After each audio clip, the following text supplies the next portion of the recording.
Because at the end of the day, like, we're doing this to form, like, lasting, meaningful relationships with other people. And it's not a competition. It's not a numbers game. It's just like what will make you personally happy. Welcome to Normalizing Non-Monogamy, the podcast where we interview incredible people from across the entire spectrum of non-monogamy to hear their fascinating stories. We strive to bring guests on the show who have a healthy approach to non-monogamy. However, it's important to remember that everyone does it a little bit differently, and the views and opinions expressed by our guests do not necessarily reflect our own. Additionally, we produce this show for entertainment purposes only. Please be aware that we aren't doctors or therapists. Consult a medical professional for anything regarding your health that you might learn about on the show. Enjoy! Welcome to episode 260. We're Finn and Emma, and today we have an interview with Elisa and Mike, who are amazing. This is a wonderful, wide-ranging conversation. Yeah, we kind of get into a lot of things, but really the bulk of it is around how they got started in non-monogamy, which got kicked off by an infidelity, and how they've repaired and recovered in that work that they did. And so it's not the only thing we focus on by any means, but it is a really great conversation and sort of deconstructing and then reconstructing after that. And so just a huge amount of gratitude to both of them for talking through that with us and sort of reliving that and sharing it with you so we can all be better. Yes. They also have a podcast called Poly+Amor Us, which is a super creative name. And they're pulling together a workshop that's coming out later this month. And you can go to their website and sign up for their mailing list to be the first to find out about it. Links for all of the information about their podcast and where to sign up are in the show notes or on our website, normalizingnonmonogamy.com. And for those of you who are premium subscribers, we're going to jump right into the interview now. And for the rest of you, we've got a couple of other short things we want to tell you about. We're going to keep them short this time. Yes. The first thing is the premium subscription. This is a way that you can pay a couple of bucks a year or a couple of bucks a month. You choose the price and you get to skip these ads. It also helps support Emma and me and the podcast and the work we do so we can keep making this happen. So thank you in advance for doing that. And thank you to everybody who has already signed up. And also, quick reminder, if you're a community member, you get access included. Speaking of community, I was just speaking of the community.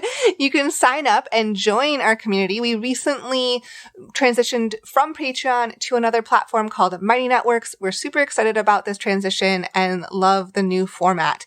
So we'd love for you to give it a try. You can go to our website, normalizingnonmonogamy.com, and click on the community button to find out all of the information. It's only $5 a month, and you get access to the men's and women's groups calls and chats, the ongoing chat on Mighty Networks, as well as a monthly Q&A. Yeah, it's a great community and just a huge amount of, again, more gratitude. We get more thankful for a lot of things. Yes. But definitely this community, everybody's kind of transitioned over. It's a hopping place to be, and we'd love to have you join us. Yes. Also, we have a virtual meet and greet coming up on November 30th. These virtual meet and greets are open to anyone. You just must be open-minded and respectful. So feel free. We'd love to have you join us. Go sign up on our website, normalizingnonmonogamy.com. And the last, but not last, just kidding, thing that we wanted to tell you about was an intimacy workshop that's coming up as well. This is different than the one that Elisa and Mike are putting out in a couple of weeks. Yep, this is separate. Yep, this one is on December 3rd. It is a 3-hour workshop, and it is hosted by former guests of our podcast, Rachel and Eric. They were on episodes 8 and 19, respectively, using pseudonyms, but they're back, and they are ready to kick some ass. So Rachel is a licensed clinical social worker. Eric is a licensed master social worker, and they put together an amazing workshop on intimacy to help everybody. Well, you know what? We're going to let them talk about it. They recorded a short little ad. We're going to play it right here. And there are links in the podcast player show notes or on our website, normalizingnonmonogamy.com, for you to sign up. And just one quick note, they mentioned the time is at 9. It's from 9 to noon. That is 9 to noon Eastern. We just wanted to make that clear. Have you ever felt your sexuality was misunderstood by a partner? Would you like to be able to talk more openly about your turn-ons and your turn-offs? Are you an asker or a guesser? How about in the bedroom?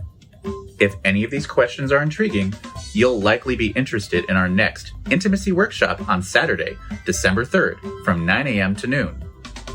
This online event is open to individuals, couples, thruples, and more. We hope to see you there.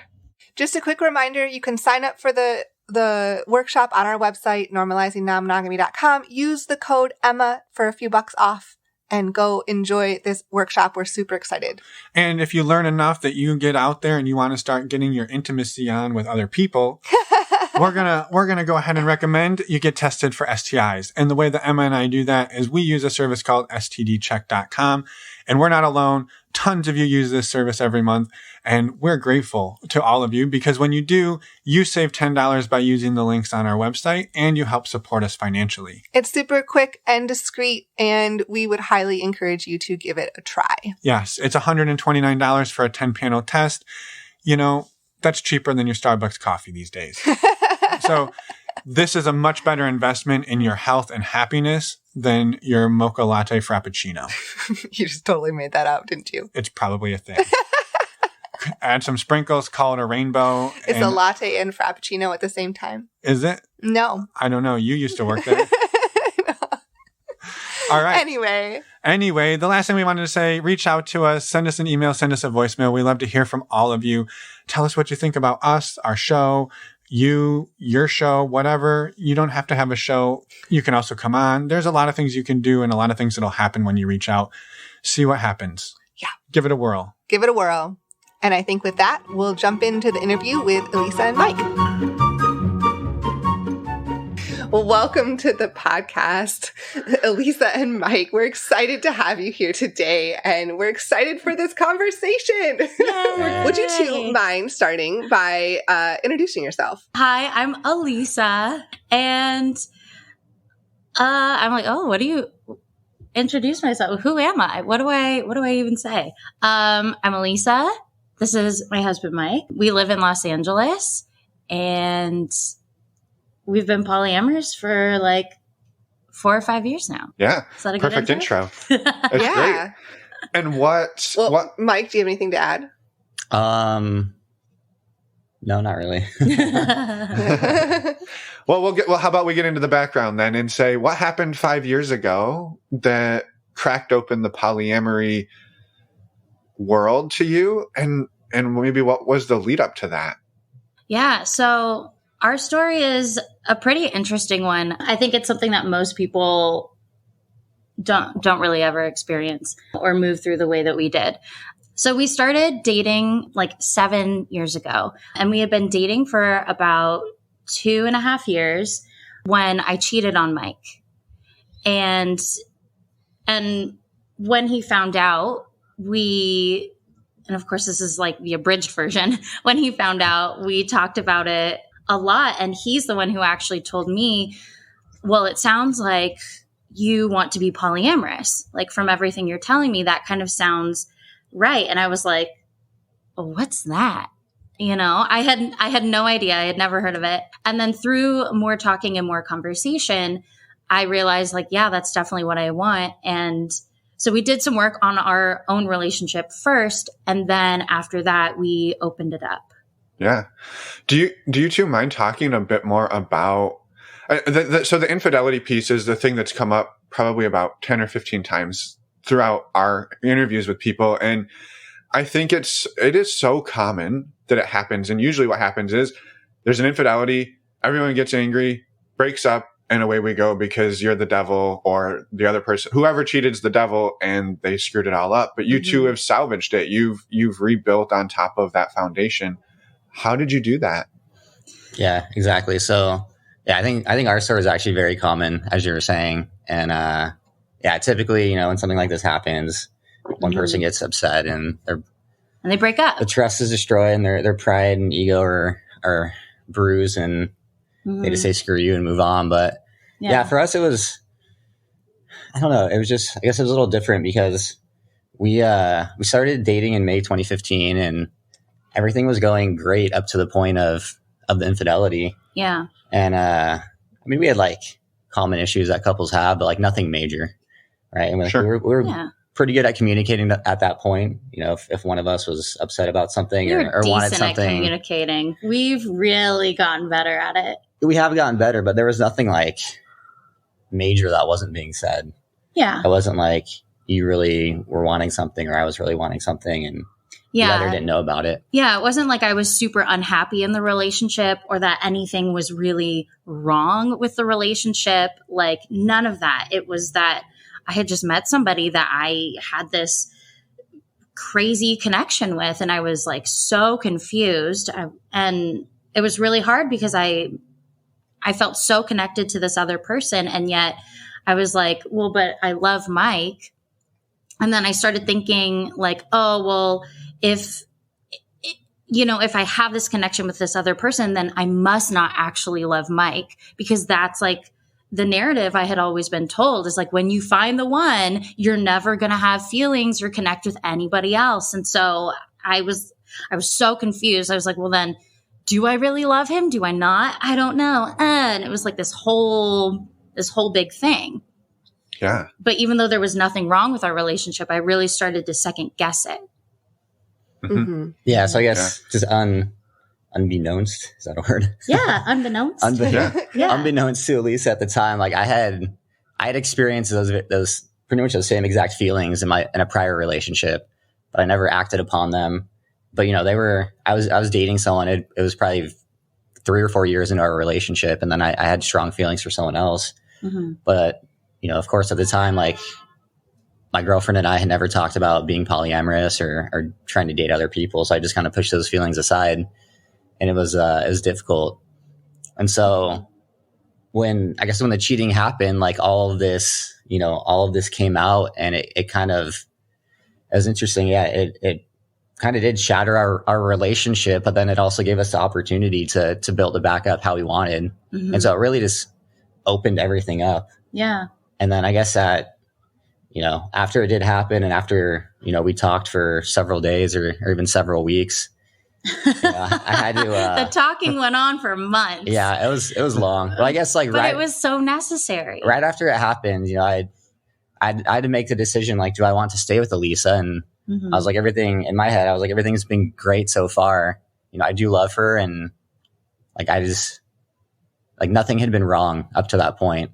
Yeah. And, so yeah, I mean, I decided like, yeah, I do want to stay with her and try to like rebuild this in a more, I guess like meaningful and just practical way for us, in a style that suits us. Yeah.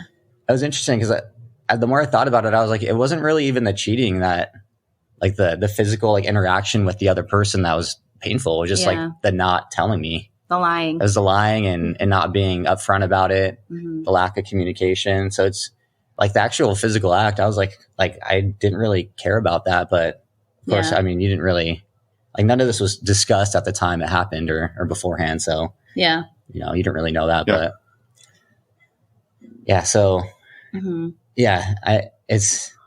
So I guess at that point, like once I decided like, yeah, I do want to stay in this, like I do want to try to like, rebuild our relationship, mm-hmm. how we want it to be. And then we kind of just moved forward from there. And I'd read a lot of just like psychology and like dating books. Lots of dating books. Still have them. Maybe like 2 or 3. I'd read The Game, and like that, it was a great story, but there wasn't really any like meaningful advice in there. But then I'd read some other like psychology related dating books, and I was like, wow, this is like, it's really all about just building yourself and building your confidence. And it was just a lot more like, meaningful in the long run than just like silly little like ploys. Yeah. Like pickup artist stuff. Yeah, exactly. But a common theme with a lot of those authors was that like they did work towards being polyamorous. Like that just kind of seemed to be just a natural progression in their life. So I was like, okay, this is interesting. Like I may not be ready for this right now at the time, but I put it in the back of my mind as something that I may want to do later on in life. And then, when our relationship was being rebuilt, I was like, okay, I think this is the time to introduce this. I think it could work well for both of us. Mm-hmm. Yeah. And that was actually going to be one of my next questions. I think you pretty much just answered, is that, did you, either of you, have a framework for what polyamory was, or even non-monogamy in different forms, before this happened in your relationship?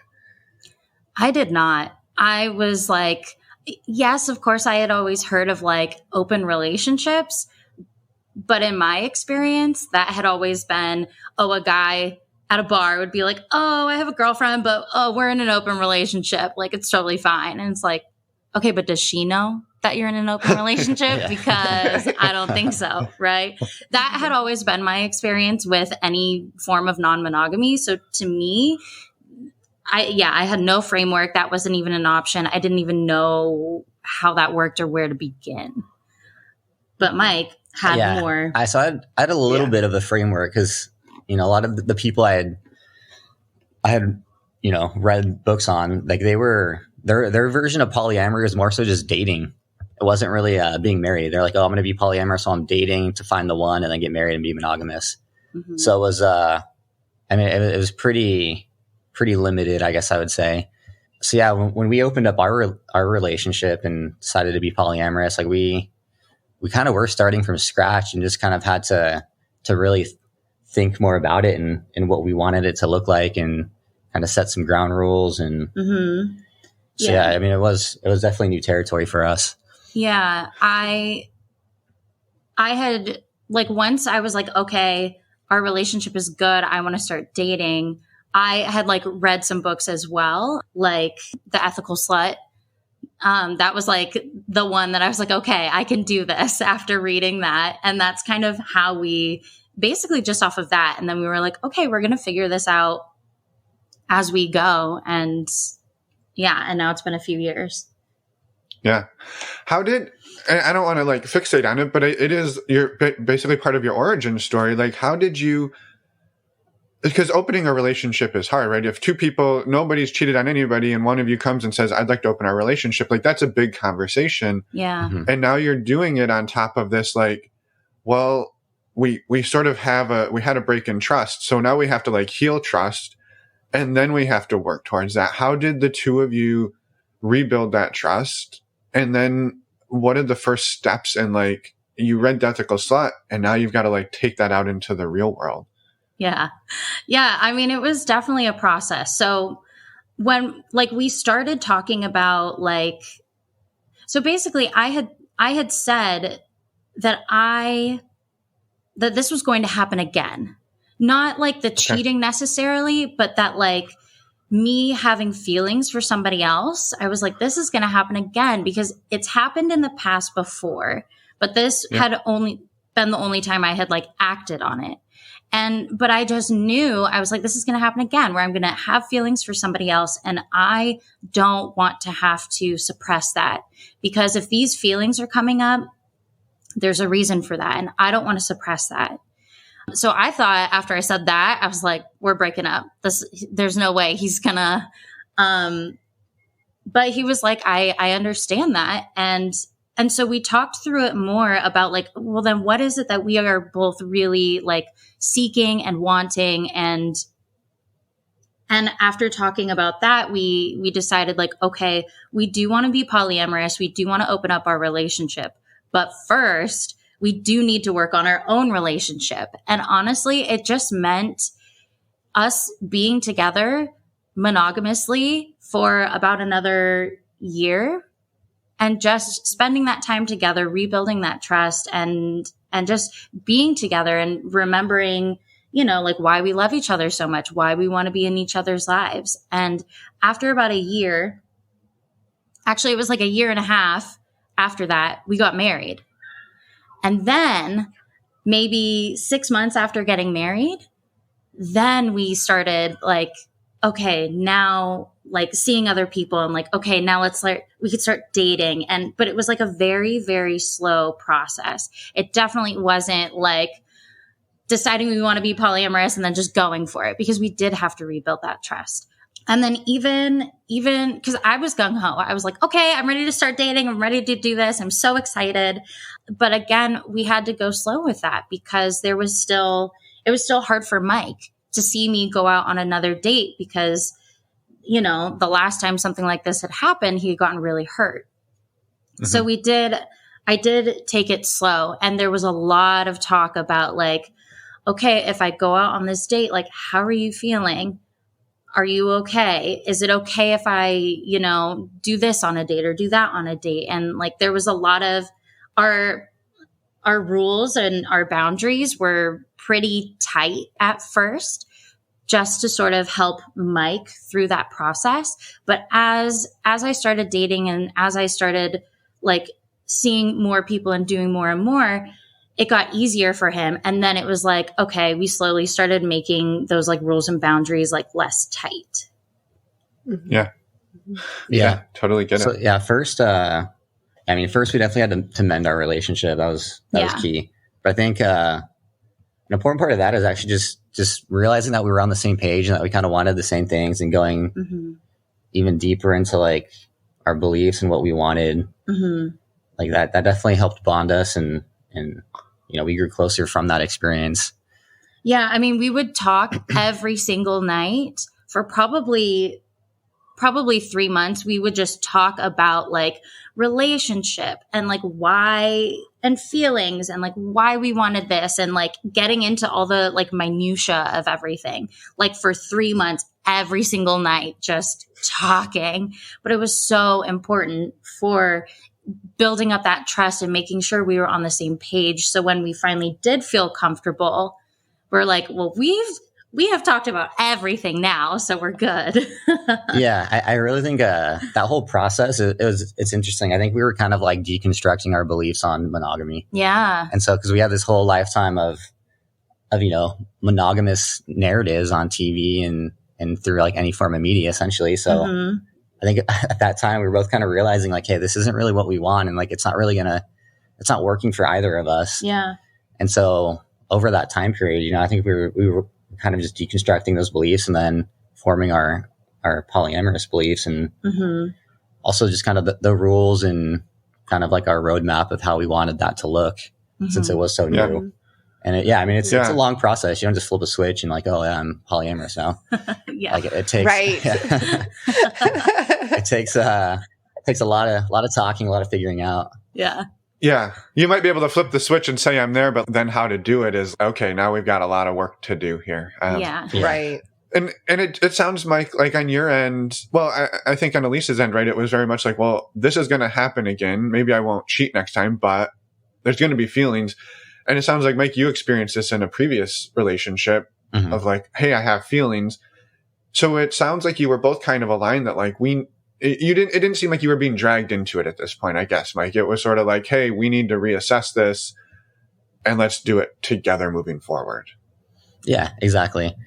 I'd had those feelings in a prior relationship, and even in our relationship, it's not like, there's always like going to be physical attraction, but I didn't really see what was wrong with pursuing physical or romantic attraction to somebody while seeing somebody else, as long as everyone was open and aware of that, the whole ethical aspect of it.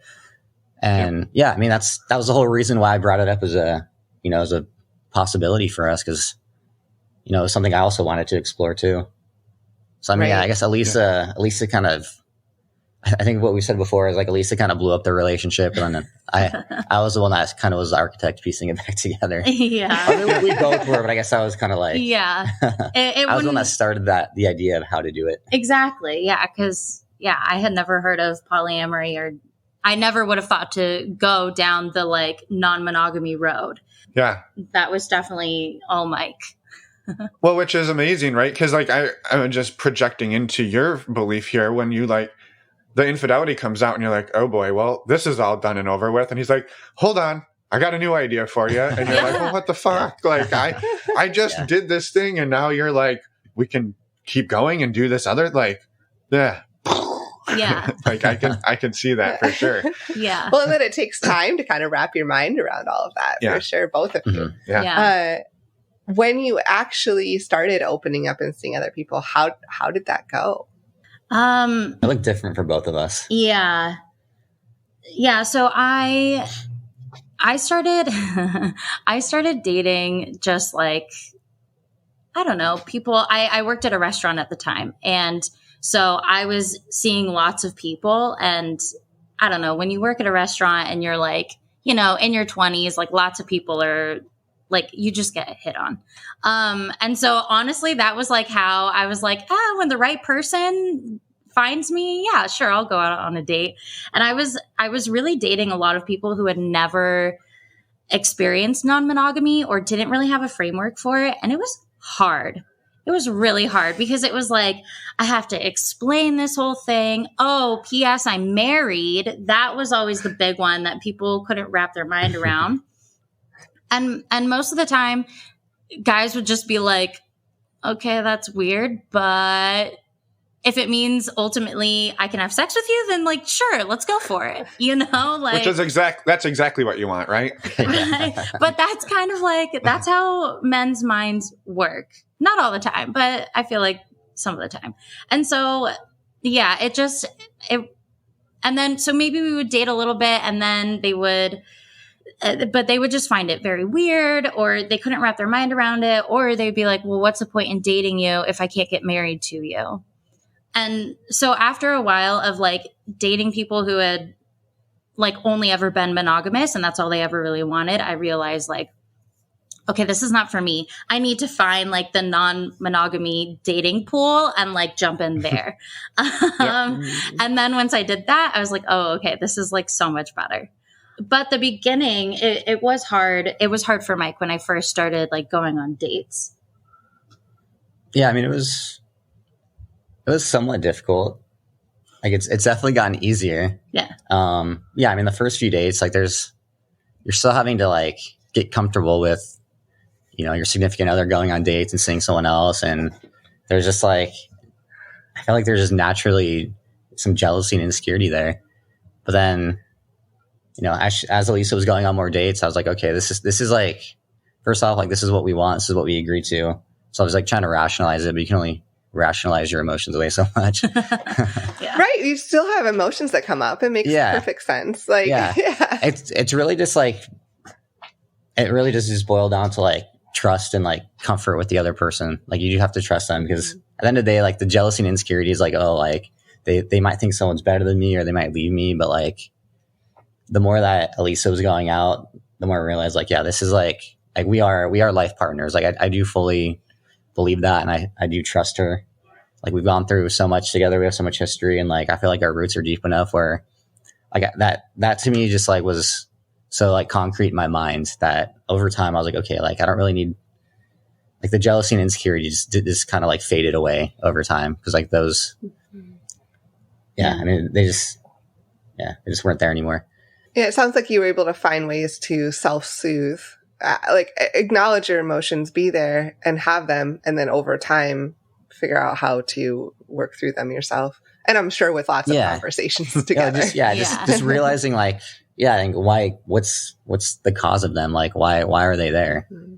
Like, it really is just like an insecurity that like this person's going to leave me and I love them and I'm going to like be alone for some time.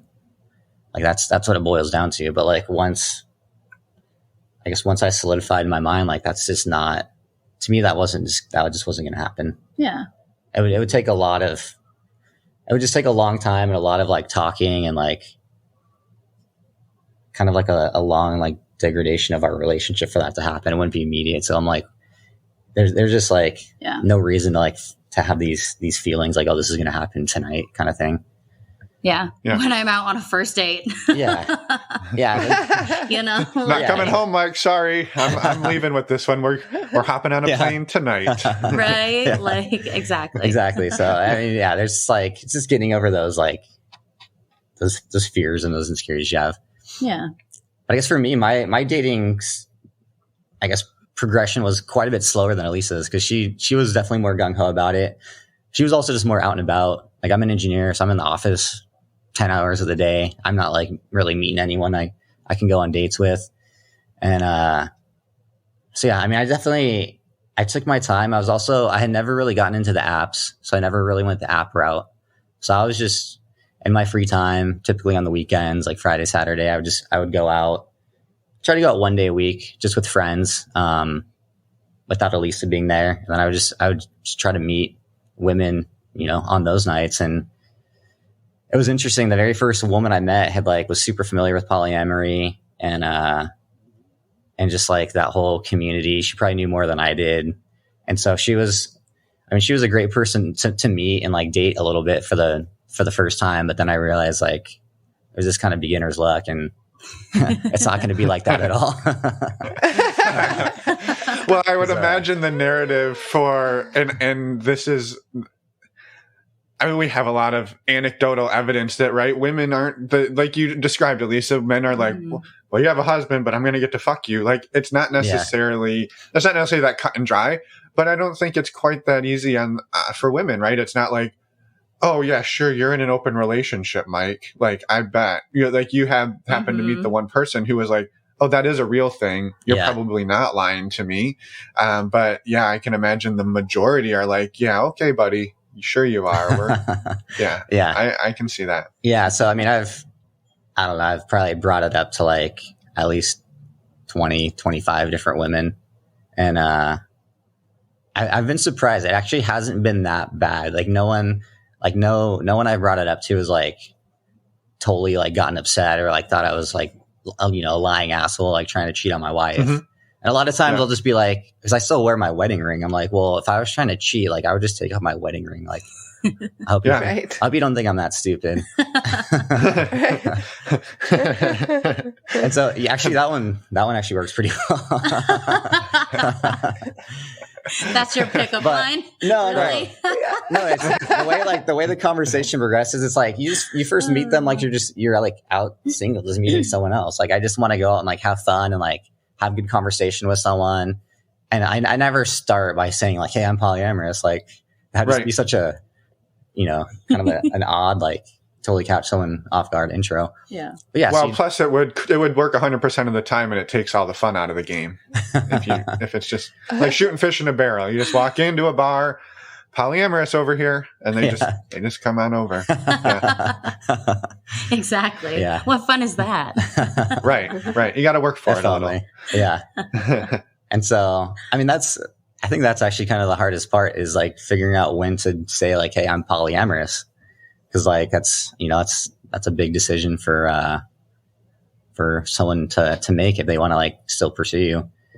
And so, yeah, I mean, I'll just, I have like, just try to be fun, be normal in the beginning, like really get to know the person, like, and they'll catch on to like your vibe and who you are. And like, they'll be like, oh, is this person just like kind of like fronting himself and like pretending to be someone he's not? And, at that point I'd hope like I've given like enough across where like they trust what I'm saying and like they trust me at least to like a certain extent, as much as you can trust someone who you first met. And then, I always want to bring it up like relatively early because I don't want to like waste their time. I don't want to waste my time if they're really not like into like someone who's polyamorous or they really want to get married. Like there's kind of no point to like continue pursuing someone romantically. So, yeah. Have you continued down that same route or have you decided to go the app route after trying that for a while or a different route? What route do you currently use for both of you for finding people? Yeah. So I have gone a little more the app route. I'm not super active on it, but yeah, just, there's certain apps that are geared more towards non-monogamy. So it's just a lot. It's just easier. It's a better use of time. Like going out, I still enjoy going out. Like I don't go out solely just to like try to pick someone up. Like I go out to like hang out with my friends and just have a good time, blow off some steam. And like, yeah, if I see someone and I'm attracted to them, yeah, like I'll go talk to them. But, I'm not super gung ho about it. And so, but at the same time, like, yeah, I mean, you can only like the first one worked out, but I've gone through like, I don't know, 20 or so others where they're just like, oh, like, yeah, like it's fun. Great talking to you. But like, I'm looking for a husband kind of thing. So it's if I do really want to like try to meet someone, it is just a better use of my time to use the apps. Yeah. And then we've also there's some polyamory meetup groups in LA that we've gone to. Only a couple. Yeah. And that's been fun, but that's more to like build community, not really to like find someone to date, It's more just about finding other cool people who are like, into polyamory and non-monogamy. Yeah. But it still could work out. Yeah. And they're polyamorous. Yeah, exactly. So it's right. You got that in common. Yeah. But yeah, I've mostly now just used dating apps because I'm like, I don't want to waste my time with people who like don't get it.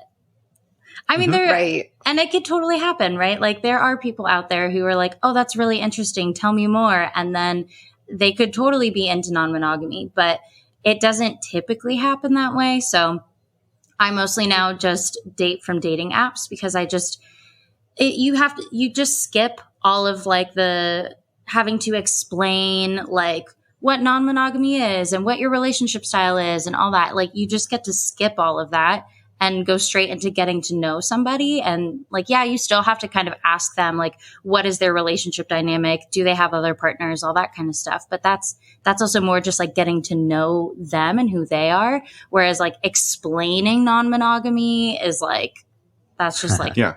a whole nother thing. Yeah. I guess I don't mind that. Yeah. Right? Exactly. I don't mind that all that much. I kind of like it because people are like, whoa, that's like so interesting. Like, you know, I've kind of heard of that, or like, you know, it's brand new to them. Yeah. I kind of like that whole process, but then again, I mean, no, I used to like tutor before my current job. So I don't know. I like, yeah, like having to explain myself or repeat myself is like the things that get me so upset. I'm like, I already said this. I don't want to have to. So like having to explain things to people. No. Yeah. No, it's not my jam. I mean, I'm not trying to convert people to polyamory, but I'm not out trying to like, you know, spread the word, but yeah, I don't know. I think it's interesting. Yeah. You're just sharing you're doing the Lord's work, Mike. Right. Yeah. How about could both of you kind of describe your relationships, I guess, where you're at right now? Mm-hmm. Yeah. So neither one of us is in a relationship right now. I haven't had like a long-term relationship yet. I've dated a lot, met a lot of cool people, met a lot of not so cool people. But nobody that I've been like, oh yeah, I want to like continue seeing you and like see you longer. So that part still has yet to happen. So I feel like we are still fairly new, I guess, to like neither one of us has had a serious partner or has had like other partners that have been around for a long time. So we're still kind of like new to that territory. Yeah. I mean, I think you've probably dated at least 5 other guys, right? Yeah. If not more. Yeah. And then you had one relationship was several months. Yeah. So Elisa's definitely had more and longer relationships than I've had. I've only had 2. The first one lasted like a month, and then we started in February 2020. Then COVID hit, and we're like, oh, probably shouldn't see each other anymore. Yeah.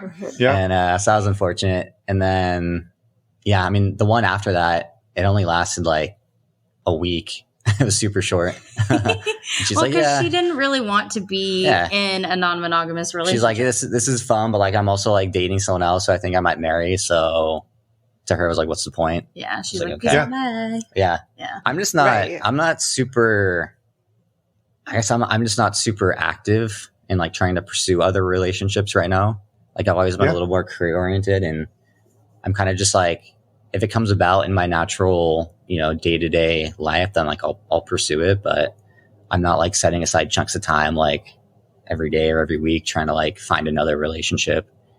Yeah. And so I guess, I'm just a lot slower moving than Elisa is. But that's fine. Yeah. You know, it's not like it doesn't have to be, you know, exactly 50-50. We're just kind of going at our own pace. Yeah.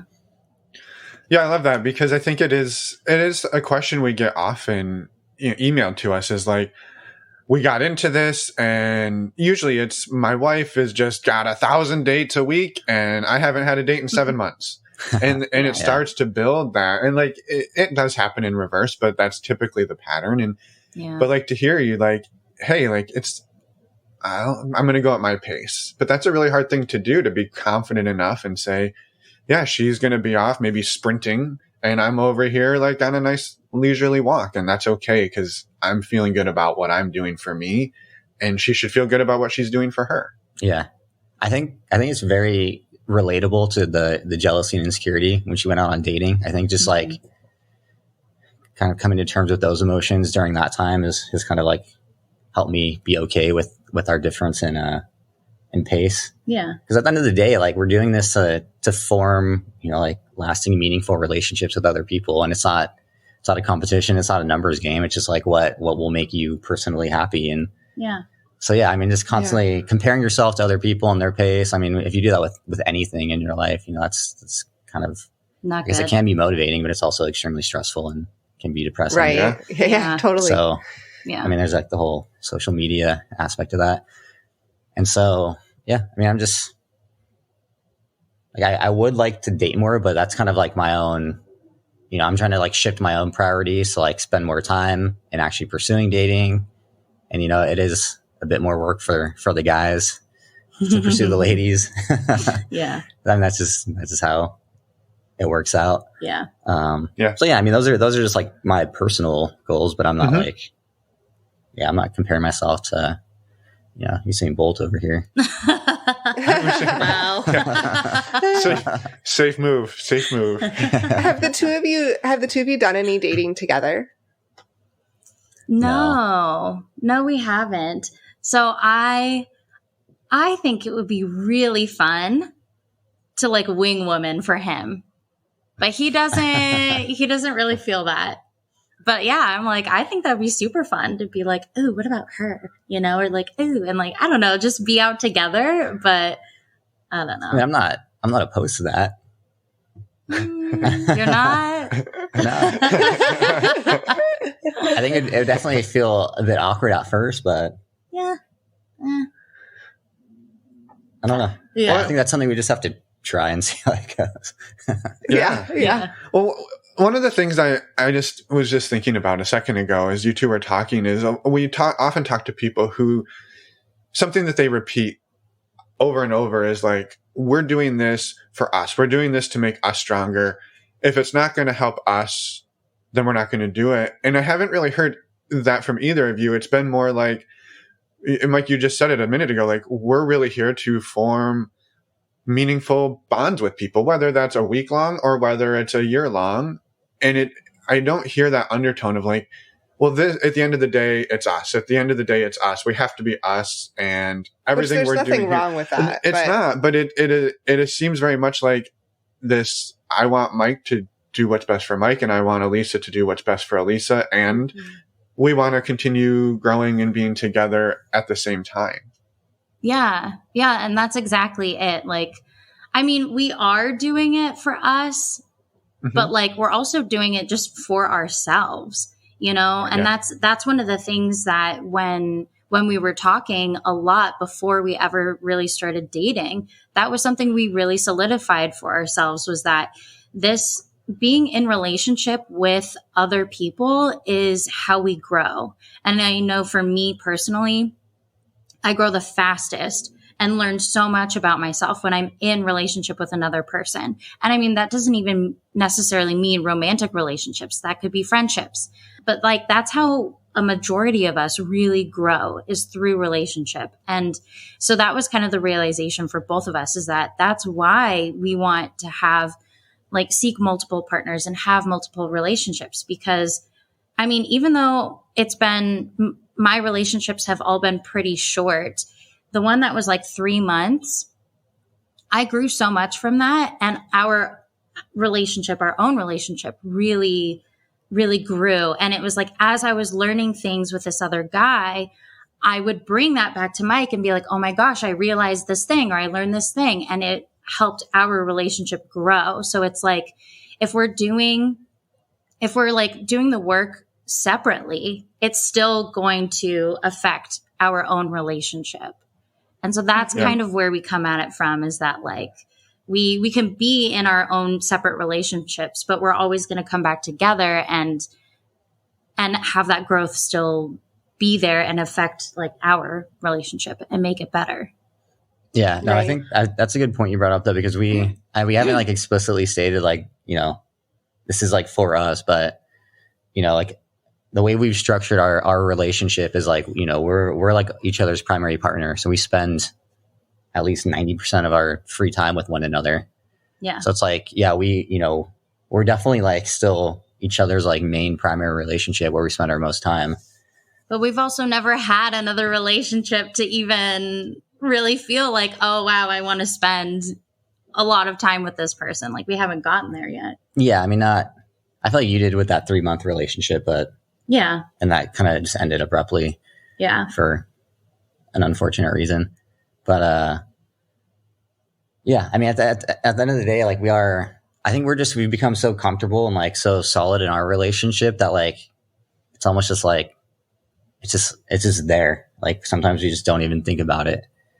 And, but yeah, I guess it is important to, always like be considering like how our relationship is going and like where we're at. But yeah, I guess, we just haven't really had anything come up where like we've had to question that. It's just, I just think we're very comfortable with where we're at, and we're just trying to like build from there.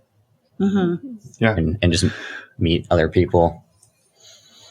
Yeah. And I think the point that you kind of made, Elisa, right at the beginning of it's, if we do this for ourselves individually and we're becoming our best selves, we're going to bring that back to the collective us. Right. And I think that is a thing that people can sometimes miss, is that like, you're like, well, oh, she's just being selfish going out on these dates. Like, well, she's also like finding who she is so she can show up better in every aspect of life, or you might like anybody in this who's doing this. Like, it's a way to become your best self so you can show up in all of your relationships more authentically. And I think sometimes that gets missed. So I appreciate you kind of highlighting that. Yeah. Beautifully stated. That's exactly it. Yeah. I think actually a big part of why I wanted to be polyamorous was because in a prior relationship, I felt like stuck. I was like, I feel like if I stay with this person, like I'm not going to be able to grow to become the person I want to be. Like I'm just spending so much time with them and like so focused on them. And we were almost like too similar in a way where we weren't kind of like expanding each other's comfort zones. And I was like, I don't want to be in a relationship like that. And that was actually the whole reason I ended up ending that relationship. And, so yeah, I mean, it just goes along the same lines. Like, like we can still be comfortable in our relationship and grow as individuals. And then, as you're saying, bring it back to the collective us. Yeah. Like, I think that's a great way to put it. And that's how we feel about it. Yeah. Yeah. Yeah. Good job summarizing, Finn. You had mentioned a few times going out with friends, and I was curious, how open with you about your relationship style and dynamic are you with friends and family? So I think pretty much all of our close friends and family know that we're polyamorous. We've told them all up to this point. Yeah. I'd say we're very open with it. Yeah. Yeah. We don't try to hide that at all. For the most part, everyone's been pretty accepting. At the least, I think my mom's probably been the most resistant of the bunch. And it's like all of our friends, I mean, they're like, they get it. Like they're a little more familiar with it. Yeah. As opposed to our parents, who are like less familiar with it, except for Elisa's dad, who he I don't know. He was like, back in the 70s, you know? Like. I don't know. He was more familiar with like the disco hippie crowd. I don't know. Yeah. he was like, he got it. Like he understood. Yeah, he was like, been exposed to it at some point. This is not a new concept. This has been around for a long time. You know, he was like, whatever. He's like, it's not for me, but if it's for you, great. Yeah. But I feel like that's actually the response we've gotten from most of our friends. Most of our friends have been like, okay, yeah, like if that's what you want, cool. It's not for me, but if it is for you guys, then have at it, you know? Like for the most part, everyone's been pretty chill about it and been like, okay, cool. Yeah, and that's fortunate for us because I mean they're all pretty open. No one's like, strictly like religious or like diehard about certain beliefs. So that's actually been very nice and helpful for us. Yeah. And then, my mom, I mean, she grew up Catholic and she's pretty religious, even though my brother and we never went to church growing up, but she's really all about family, and I totally get that. And Elisa and I not wanting to have kids and being polyamorous, like that's just kind of totally goes against, her foundation and her core beliefs. So, but she just didn't get it at all. I feel like the thing that she was like the most hung up on wasn't even necessarily polyamory. It was more just the cheating. That she got really hung up on that and like really fixated on that. And so it was hard for her to move past that and really see that like, well, we've moved past this. We're fine, you know, and like that is still like really, that's something she hasn't really been able to sort of get past. So then accepting like polyamory or just understanding that aspect, I feel like that's been hard because she hasn't even been able to get past like the cheating part, you know? Yeah. Yeah. Well, yeah. Once Elisa cheated and I told my mom, eventually it took a while. Yeah. It was like a few years. Yeah. Yeah. Should have told her earlier. But well, it sounds like you had it tagged right that she wasn't going to react well. But I can see where now all of a sudden Elisa's like the pariah devil in the family who caused all of this. And my mom's mind, it's like if you cheat, like you're just a bad person. Like why would you ever cheat? Yeah. There's kind of no like gray area or no like what's the nuance, what's the reason? It's just like cheating's bad. Yeah. And so that was really hard for her to get over. Yeah. Yeah, I can imagine like, and then you go ahead and break the mold even further and say, well, yeah, we navigated infidelity and now we're opening our relationship. And I can see how that would run against all of the grains of her life. Yeah. So totally understand that. Mm-hmm. Yeah. Well, we wanted to give you a chance. I mean, first, thank you for sharing everything you've shared so far. Yeah. We want to give you a chance to talk about your work. We know you two also have a podcast and do work to help bring awareness to what you do and what we all do. So do you want to talk a little bit about that? Yeah. Yeah. So once we started really like publicly talking about like our journey and like sort of discovering polyamory for ourselves, I was like, gosh, I wish people were talking about this. And like, this was also, back in like 2017. And I just was like, where are all the people talking about polyamory and non-monogamy? Like, where are they? And so once we started really talking about it openly, I was like, I wish when we had been going through everything that there had been more resources. And I mean, I know there are resources out there, right? But like, I had wished that they were a little more easily accessible. And so once we started talking about our sort of story and our journey, I was like, we need to, like, if these resources don't really exist, then we need to make them. And that's kind of where this all began. And so I was like, we should start a podcast. We should share our story, share our journey, and share the things that we're learning as we're learning them. Like we're not experts in anything, but we have lived experience that we can share. Like hearing other people's experiences is so important. And that's how we all like grow and learn and realize that we're not alone in any of this. And so that's when we decided to start our podcast. And so it's called Poly+Amor Us. It's an equation because Mike is such a nerd. And then also we call each other mi amor, which means my love in Spanish. And so we kind of put that together, like the Poly+Amor Us. So it almost says polyamorous. It's one letter off. But yeah, and so we started our podcast and it's really just us talking, sharing our story, sharing what we've learned through our journey, what it's been like dating and the good, the bad, the ugly, all of it. Like, and we don't really hold anything back. So yeah, that's our podcast. Love it. And I love the name and wordplay. As two engineers ourselves, we can appreciate the equations. So love it. Awesome. Yeah, you guys get it.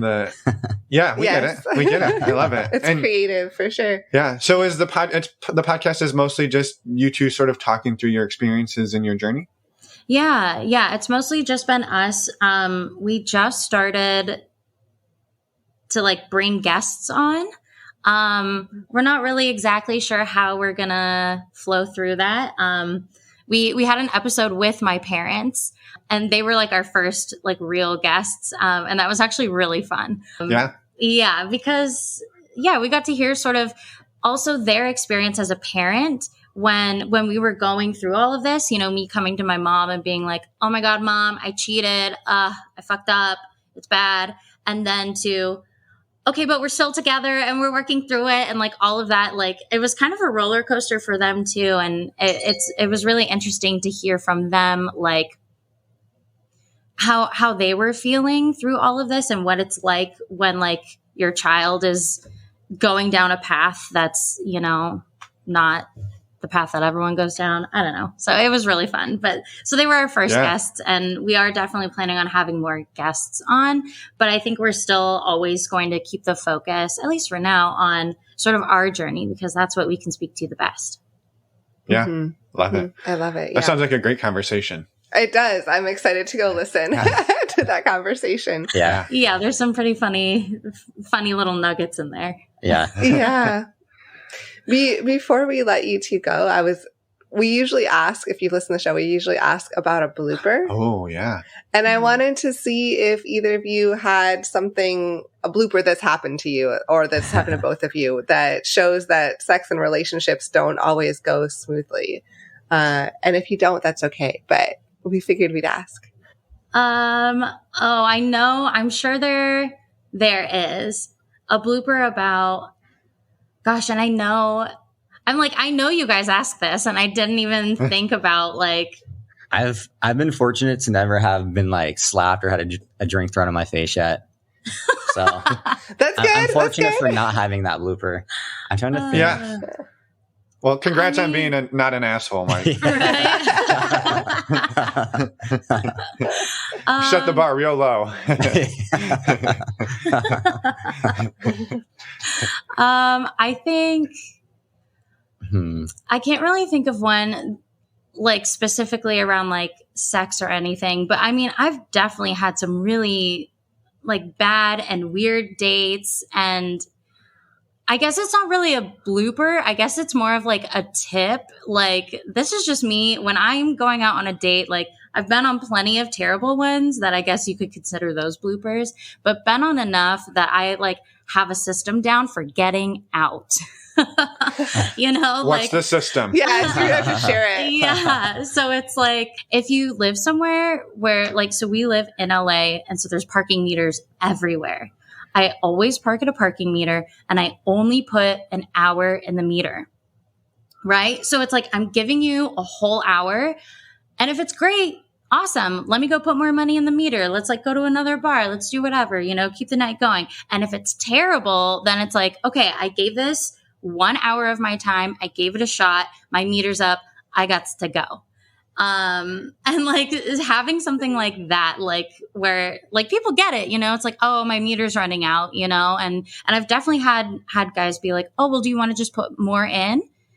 And I'll be like, you know what? No, I don't. No. Yeah. And like, there's nothing wrong with I think it can definitely take some people off guard a little bit of like being so upfront, but we'll just be very upfront about it. Be like, you know what? Thank you so much, but I don't think I'm interested in, you know, continuing this date, and that's it. And then say goodbyes and out. But like having that time, that like time limit, it really helps. Yeah. So finding something like that. Man, I think it's a great tip. I wish I had one. I can't think of any. I'm sure we do, and we just can't think of any at the moment. No, it's all good. Well, I think that tip is great because not only I think it probably also, correct me if I'm wrong though, Lisa, like it gives you a little more confidence that right. Like totally. You're not like, you start talking to somebody and you're like, oh my God, what, I got 4 hours of this? You're like, no, I know I got 57 more minutes. And then I've got I at least need to go outside and get away from it for a few minutes. And like you said, like to be able, I give you a lot of credit too, to be able to say like, actually, no, you know, I don't want to put more money in the meter. Like, I thank you, but no. And like, that's a really hard thing to do. Cause I think so many people would be like, okay, I like 2 more quarters. Fine. Right. And then you give in and then it's 2 more quarters, 2 more, like, no, I'm good. I didn't. Yeah. That's hard to do. Yeah. Are you open to sharing one of like your weirder date experiences? without outing anybody as being a weird date? It wasn't super weird, but it was the first time I had experienced somebody who was using polyamory the way Mike had kind of described earlier, was that they were using it as a way to just like date a bunch of people, and like become a better boyfriend is the term that he used. He was like, I realized in my last relationship, I'm not a great boyfriend. I'm not great at being in relationship. So he basically just wanted to date a lot of people, learn how to be a good boyfriend, and then find somebody to be in a relationship, be monogamous with, and get married. And I was like, I get why. And I think that's great that you're wanting to date and learn more about yourself and become a better person. But like, I met you on a dating app that's about like non-monogamy. And so now I feel like you're just using me to like grow. And then you're just going to like dump me and leave me when you've gotten what you needed and find your Mrs. Right. You know, so that I was like, ooh. And I definitely did not go on another date with him after that, you know, but I told him why. I was like, we just want very different things. And I feel like you would just be using me, and I don't like that. Mm-hmm. And what I will say about that is I love the fact that he was upfront about it. Yeah. And that you were then able to be upfront about it too. Like, hey, here's what I want. And you're like, hey, that feels like shit. But like, there might be 20 other women who are like, cool, I can do that. I'm okay with that.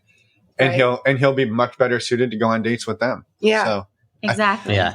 That's the key, just sharing your intentions. Yeah. Like a lot of people just don't share their intentions. They're just like, we're so afraid of like hurting somebody else's feelings that like, it's like the thing with the meter, right? It's like, if you're so afraid of hurting somebody else's feelings that then you do something that you don't even want to do because you don't want to hurt their feelings. And it's like, no. Or it's the opposite. Or they're trying to hide something. They just kind of want to be on the guys' end. If they're like, I just want to like sleep with women and pretend like I like them or like I'm boyfriend material.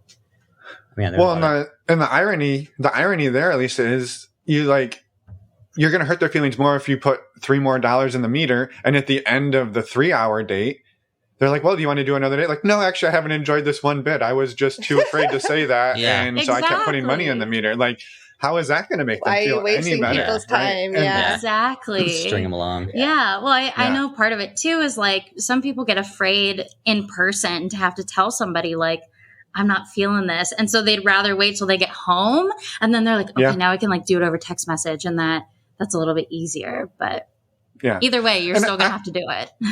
Sure. Right. And I would like to acknowledge too that like for anybody who doesn't feel safe doing that, right? If you're in a situation where you're like, if I tell this person no, like I'm worried. I'm not sure. Please get yourself safe and then tell them. Like, I just want to throw that out there that like there is definitely a safety aspect to this, that if you're sensing danger for yourself, get yourself safe in whatever way you need, if it's 2 quarters or 10, and then get yourself out. Definitely. So I think that's an important caveat there. Mm-hmm. Oh, definitely. For sure. Awesome. Well, thank you both. Is there anything that we haven't asked about or talked about that you wanted to get out in the world before we let you go? I guess like one last little thing. We had talked about how hard it is to open up a relationship. And it's like, where do I even begin? And Mike and I have obviously had a lot of experience around that. And so that's something that I'm in the process of creating right now, is like creating, I don't quite know if it's going to be like a course or an ebook or whatever, but it really is like about like how to open up a relationship, how to have those conversations, how to start them, important things to say, things maybe to avoid saying, or like how to say things in a way that isn't going to freak your partner out, stuff like that. Yeah. So that is something that I am in the process of making and is almost complete. So if anyone out there is like, how do I do this? I got you. Well, links to your website will be in the show notes, and perhaps by the time this releases, it will be available. And if not, shortly after. So Yeah. Love it. Well, thank you for doing that work, and thank you for all the work and for sharing everything you shared with us today. Yes. Thank you. Thank you so much. Yeah. Thank you guys. It's been wonderful. It's been great. And we're back. Thank you so much, Elisa and Mike, for sharing your story and for the amazing work you do with your podcast and the workshop that's coming up in the end of November. A quick reminder to anyone listening, you can go sign up on their website for their mailing list to be the first to receive information about the upcoming workshop. And links for all of that are in your podcast player as well as in the show notes on our website. Yeah, I'm just going to echo Emma and say thank you to both of you for doing the work you do and for coming on and sharing your story and your vulnerability. And also go listen to the episode to listen to them interview her parents. Right? Yeah. I mean, come on now. That's something we have not done. That's true. We have not. Yet. We'll see. We'll see. What we mean is we're going to interview Elisa's parents. Right. That's what I'm getting at. Yeah. Anyway, thank you again, Elisa and Mike. A few quick announcements, reminders, I suppose, before we let you go. Our next virtual meet and greet is coming up November 30th. You can sign up on our website, normalizingnonmonogamy.com. While you're there, you could also order a shirt. They say give love. You can order a shirt or a sweatshirt. Support the show while you're doing it. They're amazing and super comfy. The other thing we wanted to remind you of is the intimacy workshop hosted by Rachel and Eric, again, from episodes 8 and 19 respectively. Back then they were using pseudonyms, but you can sign up on our website, normalizingnonmonogamy.com. Use the discount code Emma when you find those links in the under the podcast tab, podcast show notes. You're here, you know the routine. Anyway, you save a couple bucks and we will see you there because we plan to be there that morning. So that's all from us today. We have a wonderful interview next week. You would not have guessed it. I know. But it's true. With Taylor. It is hilarious, lively, amazing, beautiful, so many things. Yes. And we can't wait to see you next week. Bye, everyone. Thanks for listening.